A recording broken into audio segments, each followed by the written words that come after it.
Welcome to the Ungraded Life, where there are no curriculum maps, no lesson plans, and no standardized tests. Just thought-provoking questions and ideas to ponder. Hey everyone, welcome back to our leadership series.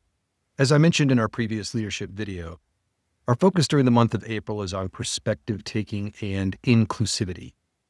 And I want to conclude this month's topic with a quick visit to the late 1900s, which feels ridiculous to say. But in reality, I have several important people in my life who, whenever they want to take shots at my age, will ask me, "So Joe, what was it like to live in the 1900s?" And I have to admit that they legitimately have no idea. And also that while I lived in the late 1900s, I've spent more years in that decade than I have in this one. So their mockery has some merit.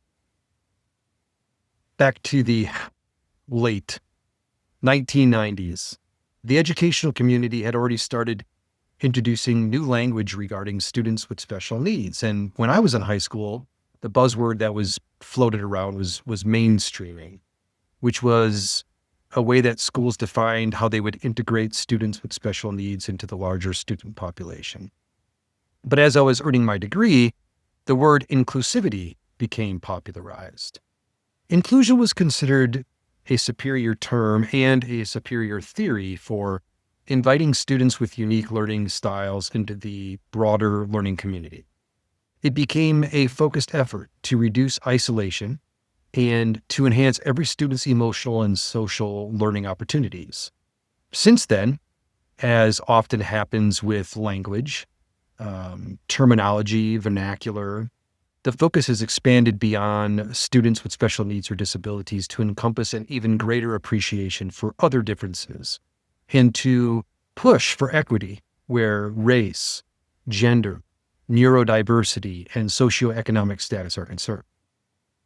By the early 2000s, inclusivity had become a prominent topic in both school policy and faculty development, and it eventually made its way into the corporate world due to its close relationship to civil rights policy and law. All organizations, not just schools, were encouraged to strive for fair representation of different people and different ideas within their four walls. So with that historical context as a backdrop, let's dive into how this concept became a rallying cry within education and beyond. And in order to do that, I'd like to highlight a story that Malcolm Gladwell shares in his book entitled David and Goliath, Underdogs, Misfits, and the Art of Battling Giants. And as you can tell from the title, Gladwell's book focuses on our commonly held assumptions about who has the advantage in a competitive situation and how those paradigms may be flawed. For example, he argues that by fighting Goliath from a distance and with a weapon designed for exactly that kind of warfare, David actually flips the playing field toward his favor. In an ironic twist of fate, Gladwell asserts that we're correct when we think that this wasn't a fair fight. We're just incorrect in our assumption of who had the advantage. According to Gladwell, Goliath never stood a chance. It's a far less popular story, however, that Gladwell tells, which really drew my interest when I read his book years ago. Gladwell also writes about a man named Vivek Ranadive. I know I'm getting that last name wrong. A California-based tech executive who was born in India. And as the story goes, Vivek, and I won't even try to pronounce his last name anymore, had a daughter who wanted to play basketball for her middle school team, but the team didn't have a coach. Vivek didn't want his daughter to miss out on the opportunity. So when no one else raised their hand to volunteer, he decided to do it. There was one significant problem.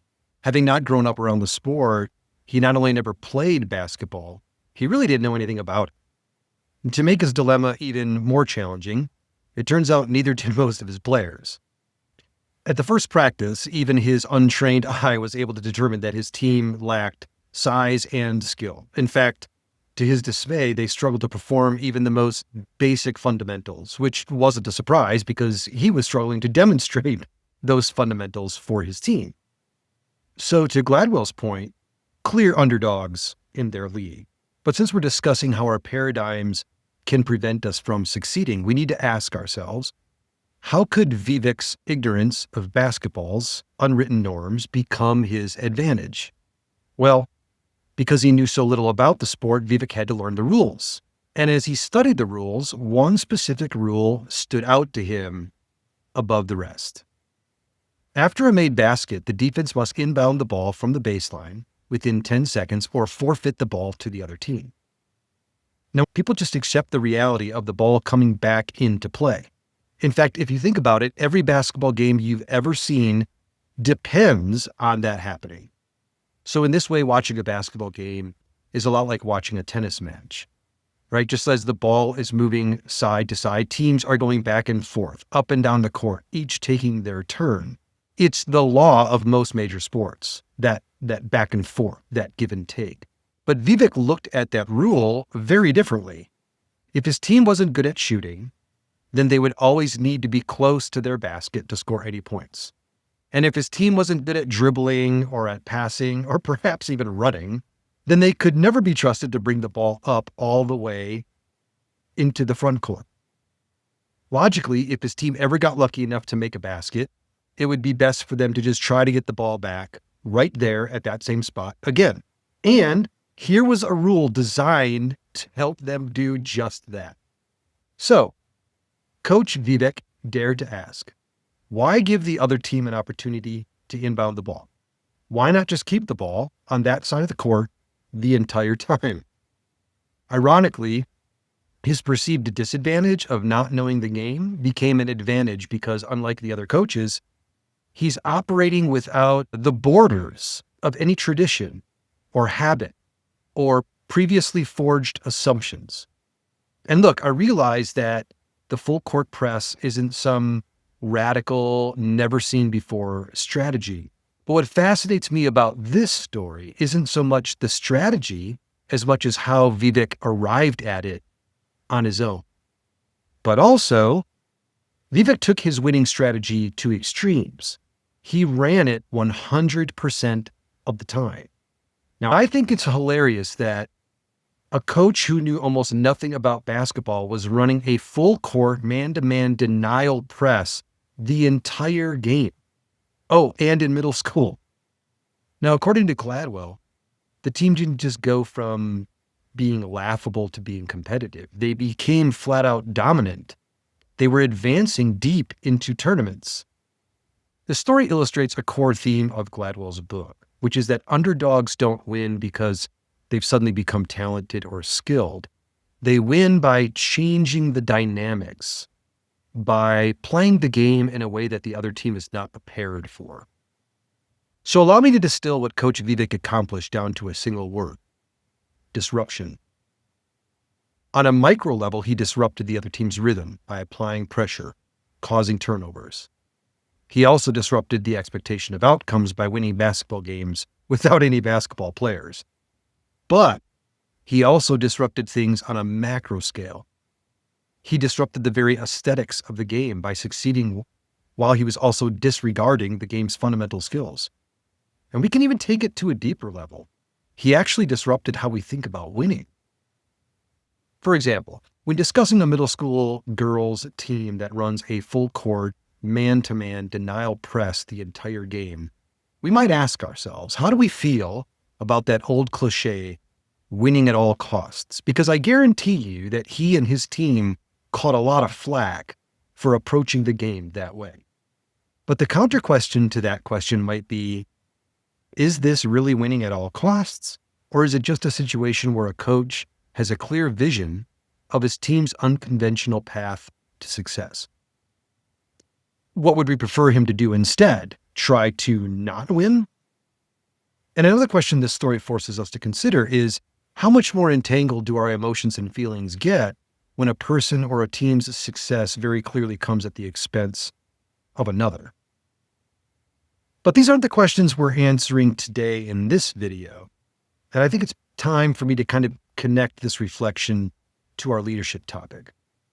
Inclusivity within an organization can be defined as accepting an outsider's perspective. It's embracing a fresh idea, even when that idea threatens to deconstruct previously held paradigms or beliefs. When you're an inclusive leader, you invite disruption.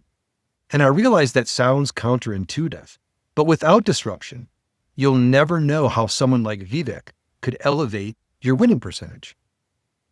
The strongest and most successful organizations welcome disruptors because they realize the potential that disruptors have to offer a point of view you'd never glimpse without having your comfort zone disturbed. That's why the best leaders regularly ask other people for their opinion, for their perspective, for their experiences, their impression, their interpretation of the data. Because maybe, just maybe, that's what's needed for the leader's own breakthrough to happen. Maybe that's what's needed for innovation to get unstuck. And even if Vivek's perspective isn't the answer or the direction that you seek right now at this time, at the very least, you're going to see the game differently than you did before. Thanks for spending such finite resources as your time and attention with us. For more content from The Ungraded Life, you can follow, like, and subscribe on most social media platforms.